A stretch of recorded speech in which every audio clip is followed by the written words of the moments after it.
శ్రీ కృష్ణ అందరికీ వెల్కమ్. ఈరోజు మనం శ్రీమద్ భాగవతం 10వ స్కందం 69వ అధ్యాయంలో 38వ శ్లోకం నుంచి ఈరోజు మనం చూద్దాం.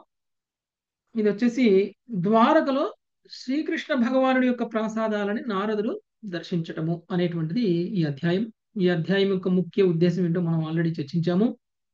శ్రీకృష్ణుడి దినచర్యలు ఏ విధంగా ఉన్నాయి, ఏ విధంగా శ్రీకృష్ణ భగవానుడు మన అందరికీ ఆదర్శప్రాయంగా తన యొక్క గృహస్థ జీవనాన్ని గడుపుతున్నారు అనేటువంటి విషయం మనందరికీ తెలియాలి. రెండవది, శ్రీకృష్ణ భగవానుడు దేవాది దేవుడు.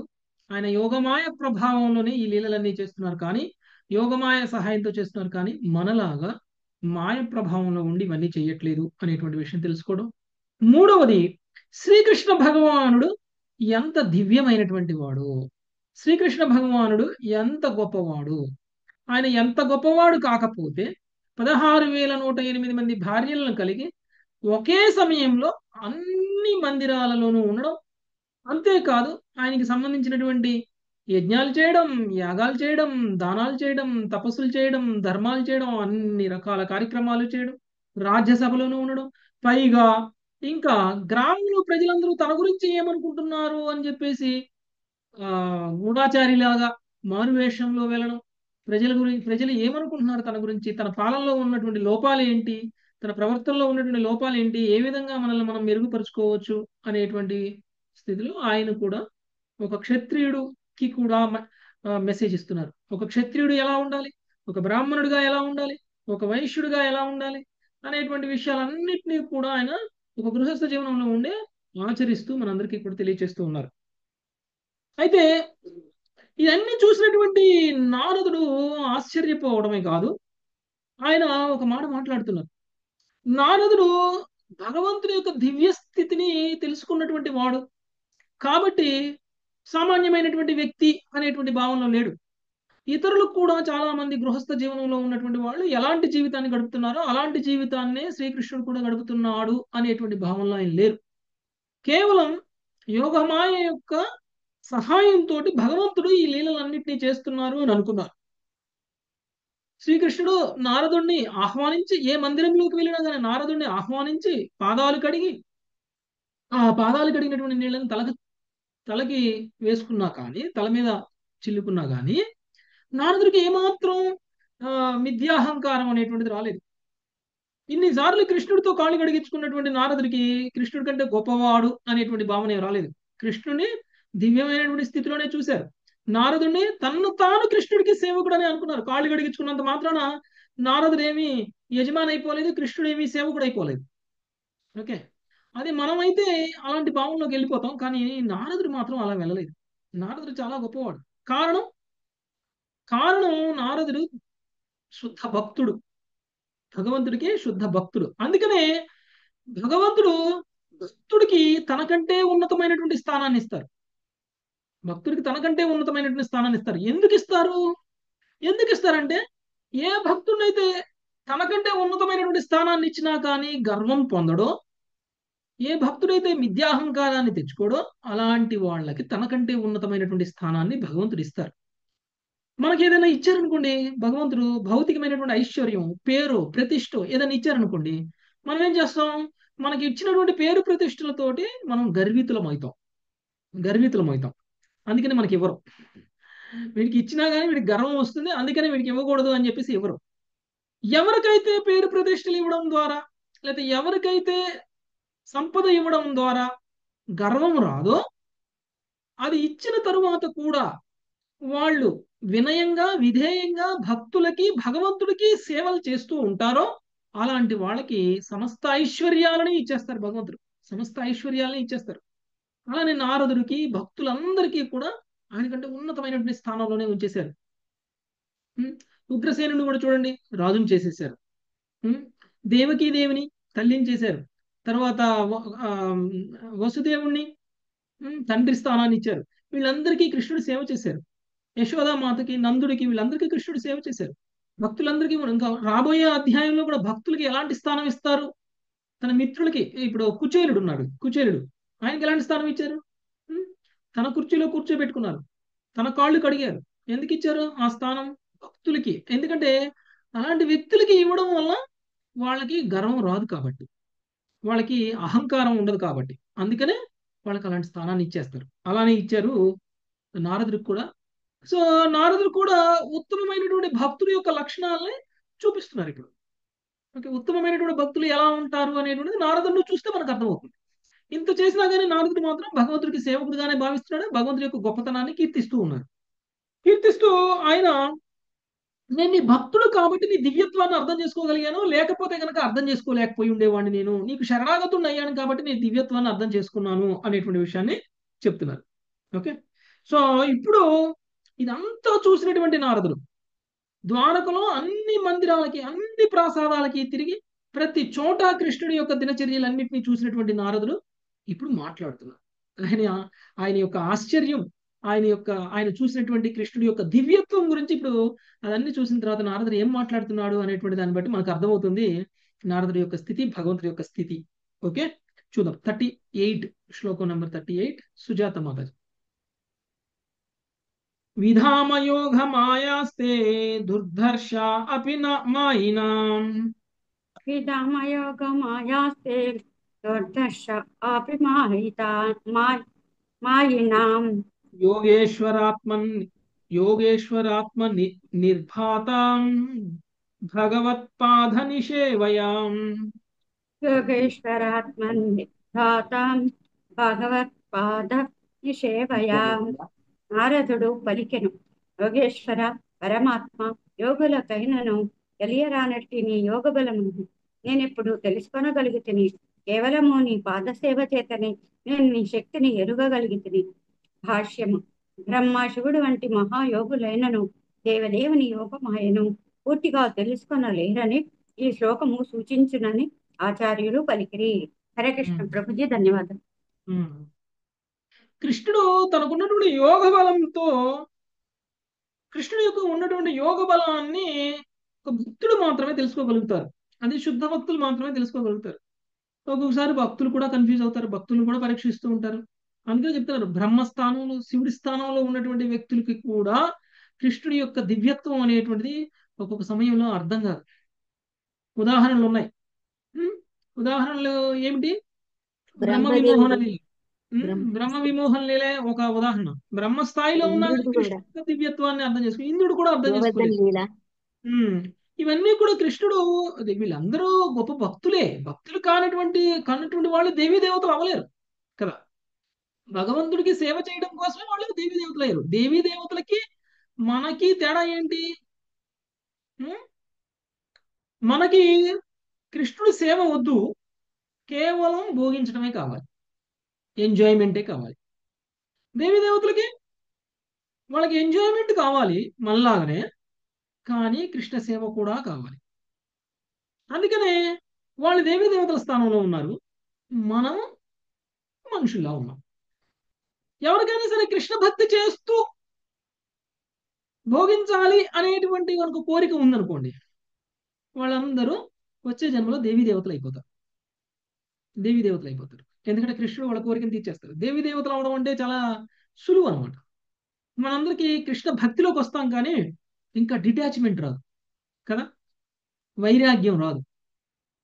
అందరం కృష్ణ భక్తులు అవ్వాలని కోరిక ఉంటుంది, కానీ ఏది వదిలేయాలనుకో.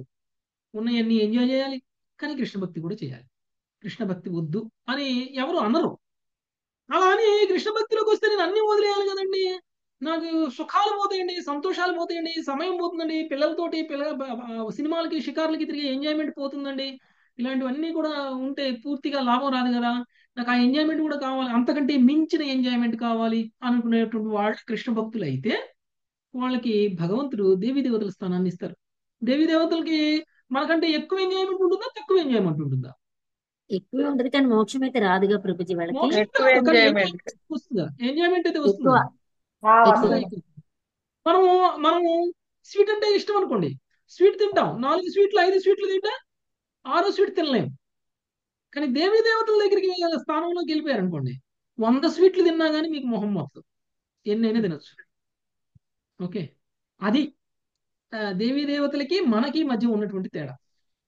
ఓకే, అంటే నీకు ఒక వస్తువు మీద ఎక్కువ ఇంట్రెస్ట్ ఉంది అనుకోండి, ఆ వస్తువుని ఎంత కావాలంటే అంత ఎంజాయ్ చేయొచ్చు దేవీ దేవతల్లా ఉంటే. కానీ మనుషులుగా ఉంటే పరిమితి ఉంటుంది. ఎంజాయ్ చేయడానికి కూడా ఒక పరిమితి ఉంటుంది. ఇష్టమైన దాన్ని కూడా చిరాకు పడదాం ఓవర్ అయితే. ఓకే, ఓవర్ అయితే చిరాకు వస్తుంది. అలాంటిది ఉండదు అనమాట దేవీ దేవతలుగా ఉంటాయి. అందుకనే మనల్ని తీసుకెళ్లి దేవీ దేవతల స్థానంలో పడేస్తే హాయిగా ఎంజాయ్ చేయొచ్చు. అక్కడికి వెళ్ళిన తర్వాత దీనికంటే ఉత్తమమైన ఎంజాయ్మెంట్ ఇంకా మోక్షము అని అనుకున్నప్పుడు అప్పుడు వాళ్ళని మళ్ళీ భక్తులుగా పుట్టించి ఆ తర్వాత వాళ్ళు ఏదైతే ఎంజాయ్మెంట్ మీద విరక్తి వస్తుందో ఆ ఎంజాయ్మెంట్ ని వదిలేసి భగవంతుడికి భక్తి చేయడం మొదలు పెడతారు. సంపూర్ణ భక్తి. ఓకే, కాబట్టి పెద్ద తేడా ఏం లేదు దేవీ దేవతలకి మనకి, కొంచెమే తేడా. ఉం? కృష్ణ భక్తిని వదిలేయకుండా ఎంజాయ్ చేశారు వాళ్ళు, మనం కృష్ణ భక్తిని వదిలేసి ఎంజాయ్ చేస్తున్నాం, అంతే తేడా. ఓకే, సో కాబట్టి కృష్ణ భక్తిని వదిలేయకుండా ఉంటే కనీసం మనం దేవతలు అయినప్పుడుతో భవిష్యత్తులో మనలాంటి వాళ్ళు చాలా మంది మనకి పూజలు చేస్తారు. ఓకే, కాబట్టి సో అందుకనే బ్రహ్మ వరకు ఉన్నటువంటి దేవీ దేవతలందరూ చివరికి శివుడు, బ్రహ్మ, తర్వాత ఇంద్రుడు, వీళ్ళందరికీ కూడా భగవంతుడి యొక్క యోగమాయను అర్థం చేసుకోవడం అనేటువంటిది సాధ్యం కాదు. శుద్ధ భక్తిలో ఉన్నప్పుడు ఎరగగలుగుతారు. అందుకని నారదుడు కూడా చెప్తున్నారు అనమాట.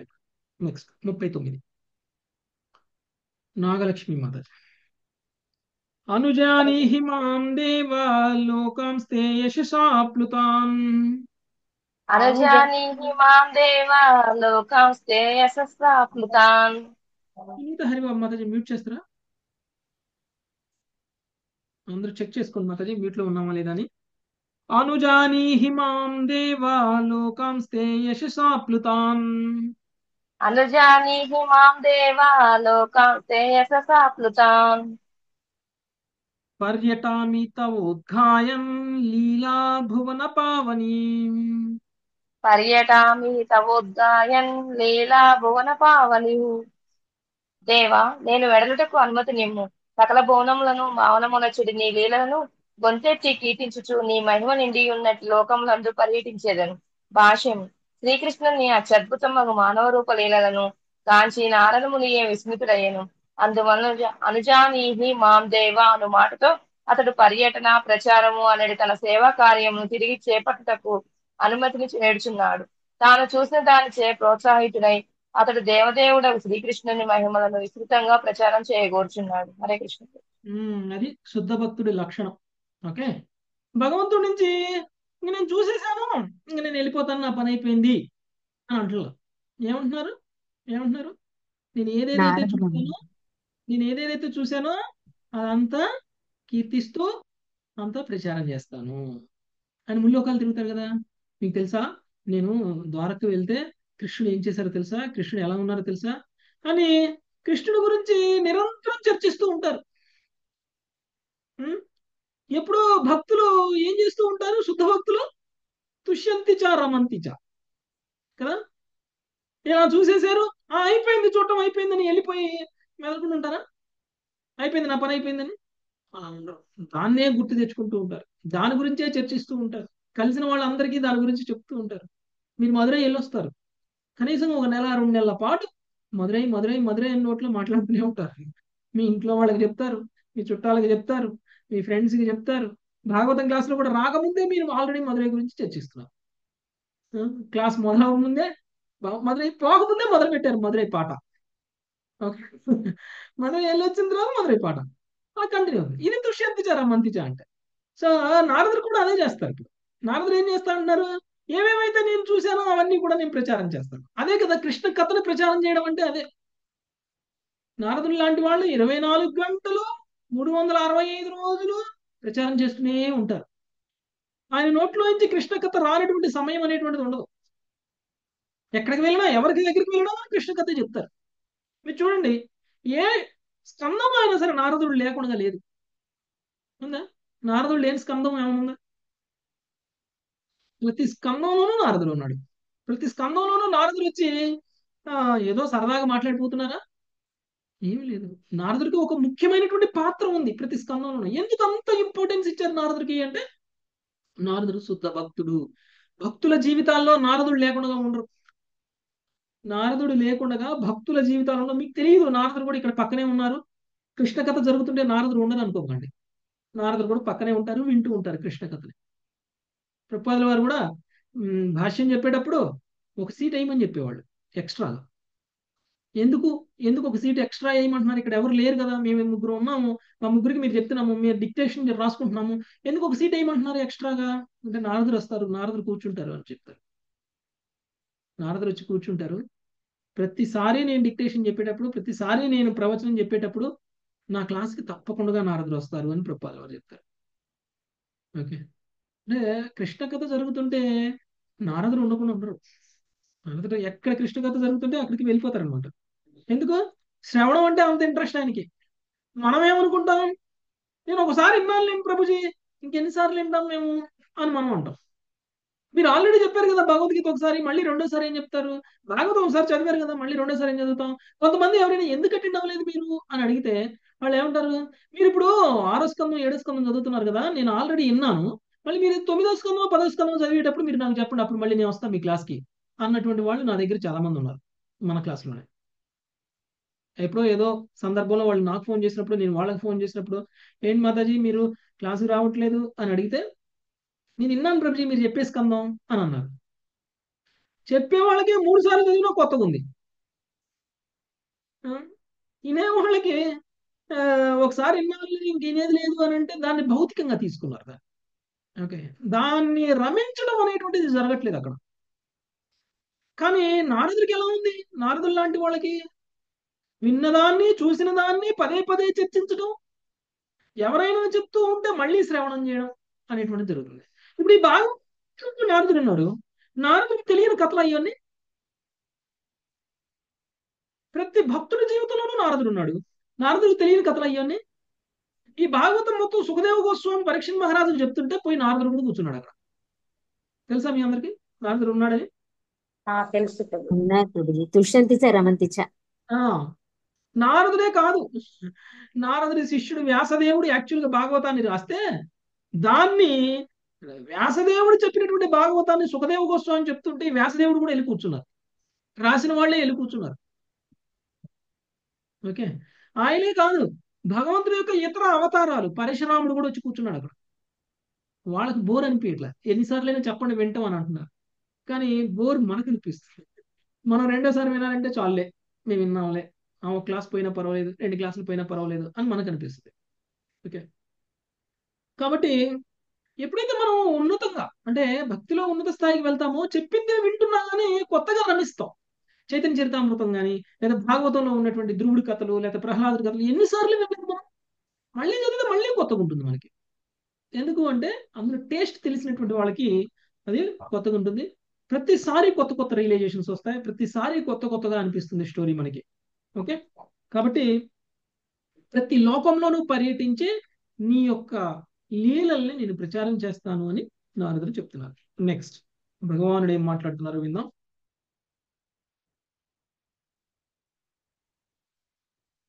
రామారావు ప్రభుజీ. శ్రీ భగవానువాచ శ్రీ భగవానువాచ బ్రహ్మం ధర్మస్య వక్తాహం కర్తా తదనుమోదితాం బ్రహ్మన్ ధర్మస్య వక్తాహం కర్తా తదనుమోదితా తచ్చిక్షయన్ లోకమిమం ఆస్థితః పుత్రమాఖిదః తచ్చిక్షయన్ లోకమిమ్మం మాస్థితః పుత్రమాభిదః. హరే కృష్ణ. దేవదేవుడు పలికెను, బ్రాహ్మణ, నేను ధర్మోపదేశకుడును, ధర్మమును ఆచరించువాడను, ధర్మమును అనుమతించువాడను. పుత్ర, లోకమునకు బోధ చేయుటికే నేను ధర్మమును ఆచరించుచుందును, కనుక నువ్వు కలత చెందవలదు. హరే కృష్ణ. భాష్యము. శ్రీకృష్ణుడు నారదుని ఖేదమును తొలగించకూడనని శీల జీవగోస్వామి వివరించింది. శ్రీకృష్ణుడు దేవతలను తనను కూడా అర్పించను గాంచి ఆ ముని ఖేదమునకు గురి అయిను. శ్రీకృష్ణ భగవానుని మనోభావమును శ్రీల విశ్వనాథ చక్రవర్తి ఠాకూర్ని ఈ రీతిగా వివరించింది. భగవద్గీత యందు నేను యద్ దదా చరతి శ్రేష్ఠస్తత దైవతో జన, శ్రేష్ఠుడైన వాడు దేనిని ఆచరించునో దానినే సామాన్య జనులు అనుసరించరు అని చెప్పి ఉంటుంది. కనుక ధర్మ ప్రచారానికే నేను నీ పాదములను కడిగితిని. నేరుగా ధర్మోపదేశం కావించే లీలలను నేను ఆరంభించుటకు ముందు పూర్వము కేశిదానవుని సలహా రానంతరము నీవు వచ్చి నన్ను స్తుతించితివి. అప్పుడు నేను నీవు కావించిన స్తుతిని యశోకీర్తనను వింటనే గాని నిన్ను ఆదరించలేదు. దాన్ని ఒకసారి గుర్తుకు తెచ్చుకొను. నేడు నీ పాద ప్రక్షాళనము చేయనిచ్చి ఆ జలమును స్వీకరించుటకు నన్ను అనుమతించి గొప్ప అపరాధం అనర్చితిని తలంచుకోము. పుత్ర, పిల్లవాడు తండ్రి ఒడిలో కూర్చున్నప్పుడు అతని కాలు తండ్రికి తగలడము అపరాధము కానట్లుగా నీవు కూడా నా ఎడ అపరాధం అనర్చలేదని తెలుసుకోను. హరే కృష్ణ ప్రభుజీ. యాక్చువల్గా నారదుడికి ఏదో బాధ ఉంది, ఏదో వెళుతుంది. ఎందుకు? ఎందుకంటే స్వయంగా భగవంతుడితోటి కాళ్ళు కడిగించుకున్నానే నేను అనేటువంటిది. ఇంతకు ముందు కూడా కేసిని సంహరించినప్పుడు నారదుడు వచ్చారు. కేసి అనేటువంటి అసురుని సంహరించినప్పుడు నారదుడు వచ్చి కృష్ణుని కీర్తించారు. అప్పుడు నారదుడికి ఇలాంటి అర్చన చేయబోతే కృష్ణుడు చేయనీయలేదు. అప్పుడు ఇప్పుడు ఒక బ్రాహ్మణుడుగానే వచ్చారు, కృష్ణుడు చేస్తున్నారు, చేస్తుంటే చేయనిచ్చారు. ఎలా ఎలా ఇంకా అవకాశం లేదు ఆయనకి. సో మేబీ కృష్ణుడికి అవకాశం దొరికింది, ఆయన చేసేసారు. ఇది ఒక్కసారి కాదు, ప్రతి ప్రసాదంలోనూ అలా చేశారు. మరి అలా చేసినప్పుడు నారదుడు, అయ్యో ఇది నేను కృష్ణుడి పట్ల అపరాధం చేస్తున్నాను, కృష్ణుడు నా పాదాలను పట్టుకోవడం ఏంటి, కృష్ణుడు నా పాదాలను కడగడం ఏంటి, ఆ పాదాలను కడిగిన నీళ్ళని తన నెత్తి మీద చల్లుకోవడం ఏంటి అనేటువంటి కొంత అపరాధ భావం ఉంటుంది శుద్ధభక్తుడు కాబట్టి. అందుకనే ఈ మాట బయటికి అనకపోయినా కృష్ణుడికి తెలుసు, నారదుడి మనసులో ఉన్నటువంటి మాట ఏమిటి అనేటువంటి విషయం కృష్ణుడికి తెలుసు. కాబట్టి ఆయన అవతారం యొక్క ముఖ్య ఉద్దేశాన్ని తెలియజేస్తున్నారు ఇక్కడ. ఎందుకు వచ్చారట ఆయన? ధర్మ సంస్థాపన కోసం వచ్చాను నేను అనేటువంటి విషయాన్ని గుర్తు చేస్తున్నారు. మరి ధర్మ సంస్థాపనకు వచ్చినటువంటి వ్యక్తి ధర్మాన్ని పాటించకపోతే వేరే ఎవరైనా ధర్మాన్ని ఆచరిస్తారా? ఆచరించరు. ఇంకొకటి కృష్ణుడే స్వయంగా చెప్పారు మనకి భగవద్గీత శ్లోకంలో, యద్ యద్ ఆచరతి శ్రేష్ఠ దేవేతరో జన. అంటే ఒక మహానుభావులు గొప్పవాళ్ళు ఏం చేస్తారో దాన్ని చూసి మిగిలినటువంటి వాళ్ళందరూ కూడా ఇన్ఫ్లుయెన్స్ అవుతారు, ప్రభావితులు అవుతారు. మిగిలిన వాళ్ళందరూ కూడా దాన్ని ఆచరిస్తారు. ఒక గొప్పవాడు తప్పు చేశాడు అనుకోండి, గొప్పవాడు తప్పు చేస్తే తనను చూసి ప్రేరణ తీసుకునేటువంటి వాళ్ళందరూ కూడా తప్పులు చేసే ప్రమాదం ఉంటుంది. ఓకే, అంటే ఫలానా గొప్పవాడు తప్పు చేశాడు, ఫలానా గొప్పవాడు అలా చేశాడు కాబట్టి నేను కూడా చెయ్యొచ్చు అని అనుకుంటారు. అంటే ఉదాహరణగా నిలబడాల్సినటువంటి వాళ్ళు ఆచరణ చాలా జాగ్రత్తగా ఉండాలి. ఒకళ్ళని ప్రేరేపించేటువంటి వ్యక్తులు, ఇన్ఫ్లుయెన్స్ చేసేటువంటి వ్యక్తులు, వాళ్ళ యొక్క ఆచార వ్యవహారాలు చాలా జాగ్రత్తగా ఉండాలి. 10 మంది మనల్ని చూస్తుంటారు. ఓకే, 10 మంది మనల్ని చూసి నేర్చుకుంటూ ఉంటారు. మన ఆచరణ సరిగా లేదనుకోండి, మన వలన వాళ్ళు కూడా చెడిపోతారు.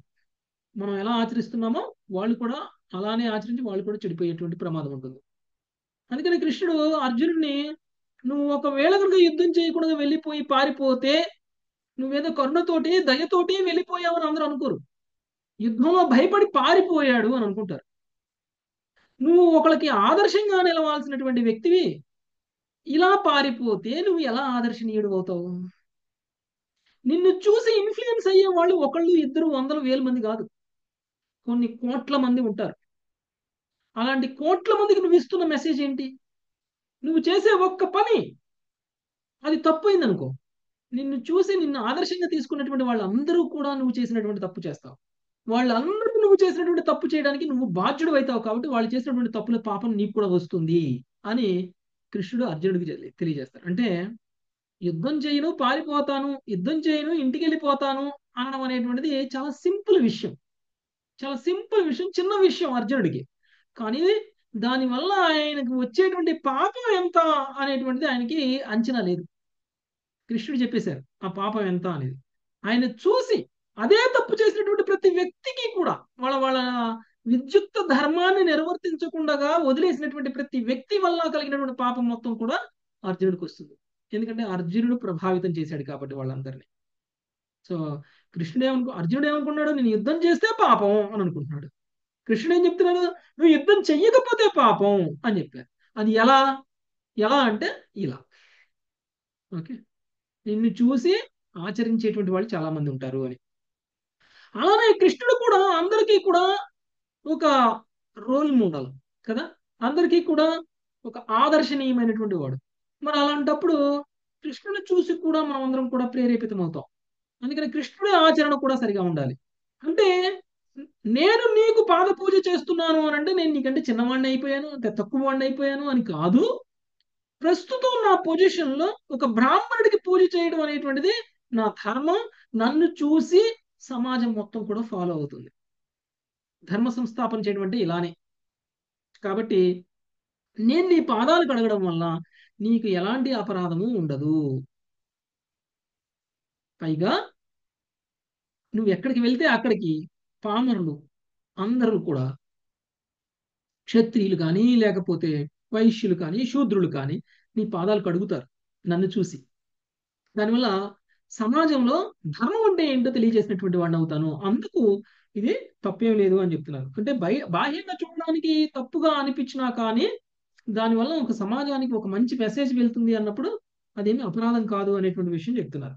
ఓకే, నెక్స్ట్ 41 సునీత కంఠం నేను. శ్రీ శుక ఉవాచ శ్రీశుక ఉవాచ ఇత్యాచరంతం సద్ధర్మాన్ పావనాన్ గృహమేదినాం ఇత్యాచరంతం సద్ధర్మాన్ పావనాన్ గృహమేధినాం తమేవ సర్వగేహేషు సంతమేకం దదర్శః. తమేవ సర్వగేహేషు సంతమేకం దదర్శః.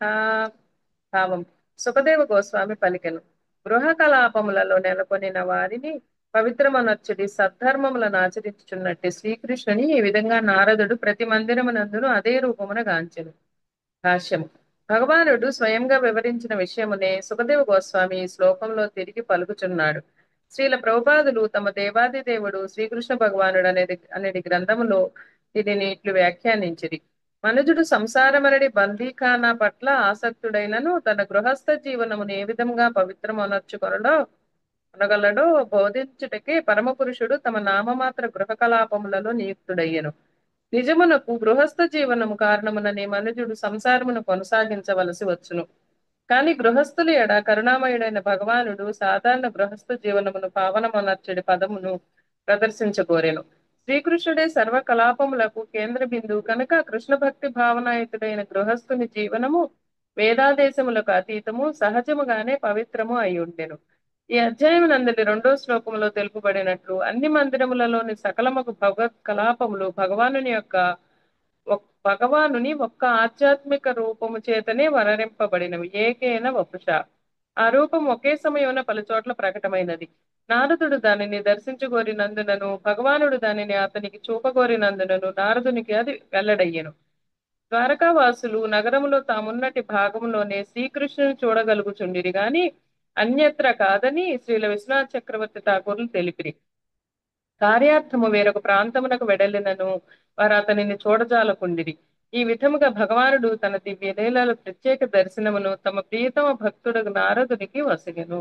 హరే కృష్ణ ప్రభుజీ, ధన్యవాదాలు. సో సుఖదేవ గోస్వామి ఫైనల్ గా కంక్లూడ్ చేస్తున్నారు. ఈ విధంగా నారదుడు ద్వారకకి వెళ్తే శ్రీకృష్ణ భగవానుడు ప్రతి మందిరంలోనూ ఒకే విధంగా దర్శనం ఇచ్చారు అనేటువంటి విషయాన్ని చెప్తున్నారు.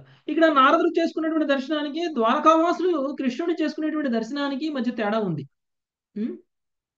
ఏంటి ఆ తేడా అంటే ద్వారకావాసులు వాళ్ళ ముందు ఉన్నప్పుడు కృష్ణుడు వాళ్ళకి దర్శనం అవుతారు. ఓకే, అదే కృష్ణుడు ఏదైనా హస్తినాపురం లేకపోతే ఇంకెక్కడికైనా వెళ్ళారనుకోండి, ఆ సమయంలో వాళ్ళకి అక్కడ కృష్ణుడు దర్శనం ఇవ్వరు. కానీ నారదుడు ఎక్కడికి వెళ్ళినా దర్శనం వస్తున్నారు కృష్ణుడు ప్రతి చోట. అంటే ఒక్కొక్క భక్తుడితోటి ఒక్కొక్క రకంగా స్పందిస్తారు కృష్ణుడు నారదుడు అంటే ఇంకా శుద్ధ భక్త స్థాయి అనమాట. ఆయన ఎక్కడికి వెళ్ళినా కానీ కృష్ణుడు ఆయన హృదయంలోనే ఉంటారు, ఆయన దగ్గరే ఉంటారు, ఆయన ముందే దర్శనం ఇస్తూ ఉంటారు.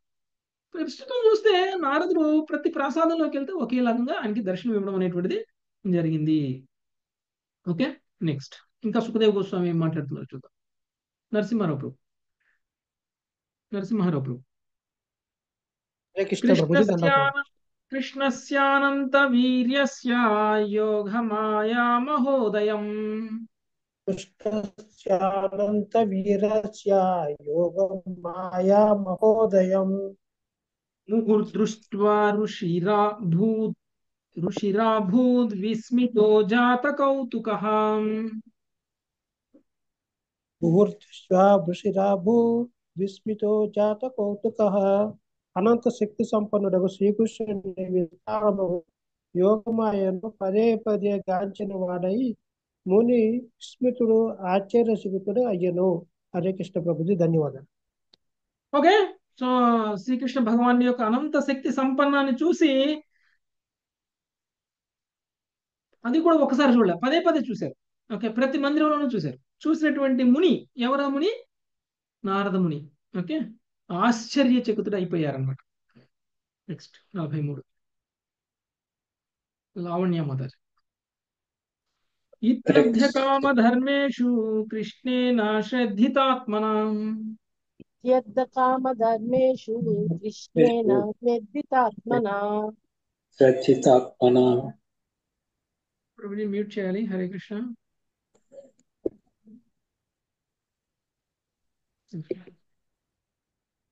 సమ్యక్ సభాజిత ప్రీత తమేవానుస్మరణ్యయో సమ్యక్ సభాజిత ప్రీతస్తమేవానుస్మరణ్యయో.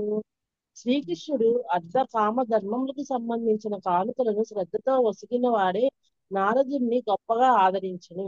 ఆ విధంగా ఆ ముని పూర్ణ సంతుష్టుడై భగవానునే నిరంతరము స్మరించుచు అచ్చటి నుండి వెడలిపోయెను. భాష్యము.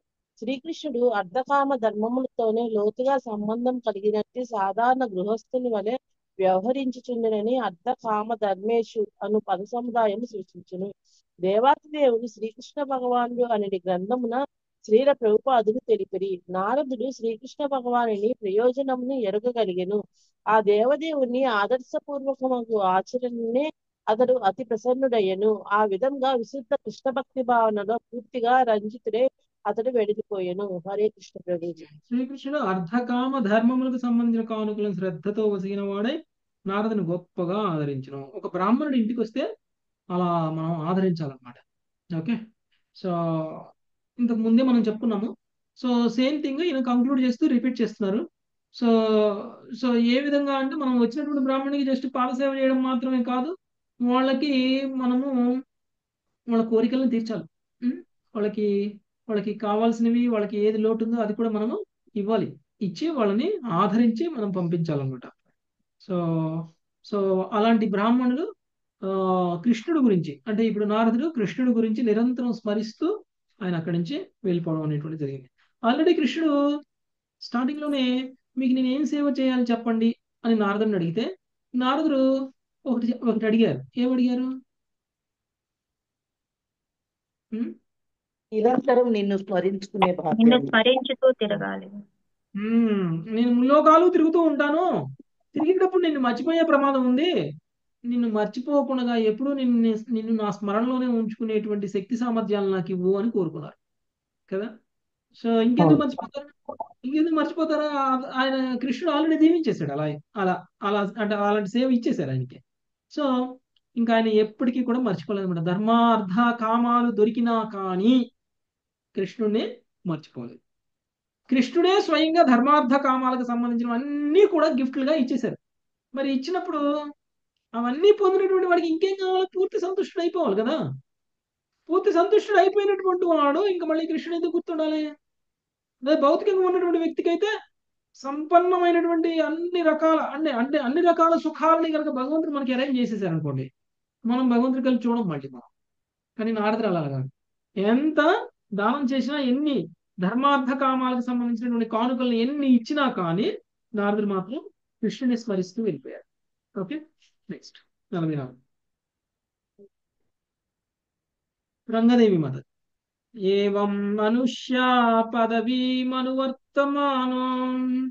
హరే కృష్ణ ప్రభుజీ. ఏవం మనుష్య పదవీమనువర్తమానో నారాయణో అఖిల భవాయ గృహీత శక్తి. నారాయణో అఖిల భవాయ గృహీత శక్తి. రేమేంగ షోడాశ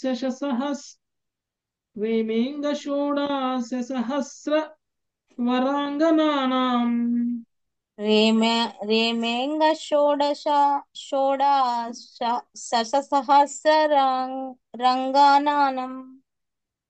రేమేంగ షోడశ సహస్రవరాంగనానాం రేమేంగ షోడ సహస్రవరాంగనానం. సవ్రీడ సౌహృద నిరీక్షణ సజుష్టః సంవ్రీడ సహృద నిరీక్ష ఈ ప్రకారము నారాయణుడు సకల జీవుల లాభము కొరకు తన దివ్య శక్తులను ప్రకటించుచు సామాన్య మానవుల మార్గమును అనుకరించెను. రాజా, ఆ విధముగా అతడు తన 16,000 వరాంగనాలతో కూడి విహరించెను. వారు తమ సిగ్గుతోనూ అనురాగంతోనూ కూడిన చూపులతో నవ్వులతో అతనిని సేవించిరి. హరే కృష్ణ ప్రభు, ధన్యవాదాలు.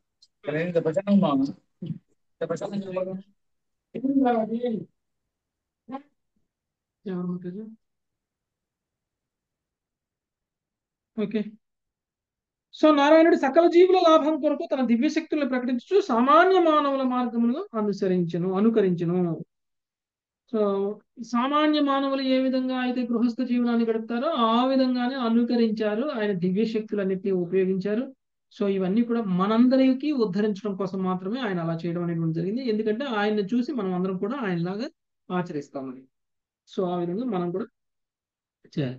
ఆ విధంగా అతడు తన 16,000 వరాంగణులతో కూడి విహరించను. వారు తమ సిగ్గుతోనూ అనురాగముతోనూ కూడినటువంటి చూపులతో నవ్వులతో ఆయనని సేవించారు. సో ఏ విధంగా ఆయనకు ఉన్నటువంటి 16,108 మంది భార్యలు సేవించారు అనేటువంటిది చెప్తున్నారు. నెక్స్ట్ 15 ఇందుమతి మాతాజీ. యానీహ విశ్వా విలయోద్ధ వృత్తి హేతు యానీహ విశ్వా విలయో భవ వృత్తి హేతు కర్మాణ్యనన్య విషయాని కర్మాణ్యనన్యా విషయాని హరిచ్చకార.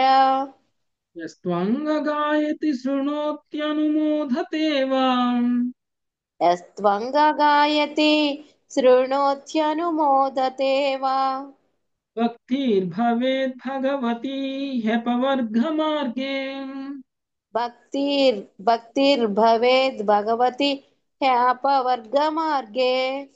విశ్వము యొక్క సృష్టి స్థితి లయములకు శ్రీహరియే చరమహేతువు. రాజా, శ్రీకృష్ణుడు ఈ జగత్తునందు కావించినట్టి అనుకరణ కసాధ్యమగు అసాధారణ కర్మలను ఎవ్వడు కీర్తించునో వినునో ఆమోదించునో అతడు మోక్షప్రదాతయగు దేవదేవుని పట్ల నిక్కముగా భక్తిని వృద్ధి గావించుకొనును. భాష్యము. అనన్య విషయాని అను పదమునకు శ్రీల విశ్వనాథ చక్రవర్తి ఠాకూరులు వివిధ అర్థములు నొసగిరి. అన్యుల మాట అటుంచి తన ప్రధానాంశములకైనను అసాధారణమైనట్టి కార్యములను శ్రీకృష్ణుడు ద్వారకలో వనరించనని ఈ పదము సూచించును. లేదా తన విశుద్ధ ఏకాంత భక్తుల కొరకు భగవానుడు ఈ కర్మలను అనరించనని ఈ పదము సూచించినట్లుగా అర్థం చేసుకొనవచ్చును. ఏది ఏమైనను ఈ లీలను కీర్తించువాడు లేదా వినువాడు నిక్కముగా కృష్ణ భక్తి భావంలో నియుక్తుడగును. శ్రీల ప్రభుపాదుల వారు తెలిపినట్లుగా అట్టివాడు మోక్షపదమున అనాయాసముగా ప్రయాణించి శ్రీకృష్ణ పాద పద్మామృతమును ఆస్వాదించగలడు. కృష్ణ చైతన్యోద్యమ ప్రచారకుని సమర్థించేవాడు కూడా ఇతడు తెలుపబడిన లాభములను పడేయగలడని అనుమోదతే అను పదము ఇతడు సూచించనని శ్రీల ప్రభుపాదులు తెలిపిరి. శ్రీమద్ భాగవతమునందలి ద్వారక యందలి శ్రీకృష్ణ ప్రసాదములను నారదముని దర్శించుట అను దశమస్కందములోని 69వ అధ్యాయమునకు కృష్ణ కృపామూర్తి శ్రీల ఏసి భక్తి వేదాంత స్వామి ప్రభుపాదుల వారి వినమ్ర శిష్య ప్రణీతమగు భాష్యము సమాప్తము. హరే కృష్ణ ప్రభు. సో ఈ శ్లోకంలో ఫలశ్రుతి చెప్తున్నారు. ఎవరైతే చెప్తారో, ఎవరైతే వింటారో, ఎవరైతే చెప్పేవాళ్ళని ప్రోత్సహిస్తారో, ఓకే, చెప్పడానికి అవకాశాన్ని కల్పిస్తారో వాళ్ళందరికీ కూడా కృష్ణ భక్తి గ్యారంటీగా లభిస్తుంది. వాళ్ళందరికీ కూడా కృష్ణ భక్తి గ్యారంటీగా లభిస్తుంది. కాబట్టి మనం అందరం కూడా శ్రద్ధ ఉండాలి. మనం చేసేటువంటి పనిలో శ్రద్ధ ఉండాలి. ఎప్పుడైతే మనం శ్రద్ధగా శ్రవణం చేస్తామో, శ్రద్ధగా చెప్తామో, తప్పకుండా ఈ శ్రవణం చేసినటువంటి కీర్తించినటువంటి లాభాన్ని మనం అందరం కూడా పొందుతాం. ఓకే, సో మీ అందరికీ కూడా కృష్ణ ప్రాప్తి గ్యారంటీ సులభంగా. Okay, thank you very much. ఈ రోజు ఈ అధ్యాయం ఇంతటితో కంప్లీట్ చేసుకుందాం. రేపు మనము 70వ అధ్యాయం స్టార్ట్ చేసుకుందాం. 70వ అధ్యాయం 10.3లో ఉండదు, మనము రేపటి నుంచి 10.4 స్టార్ట్ చేయాలి. Okay, 10.4. Okay, thank you very much. 3 పుస్తకాలు సక్సెస్ఫుల్ గా అయ్యాయి. కృపా సింధుభ్య ఏవ చ పతితానాం పావనేభ్యో వైష్ణవేభ్యో నమో నమః. హరే హరే కృష్ణ కృష్ణ కృష్ణ హరే కృష్ణ హరే కృష్ణ హరే రామ హరే రామ రామ రామ హరే కృష్ణ. హరే కృష్ణ.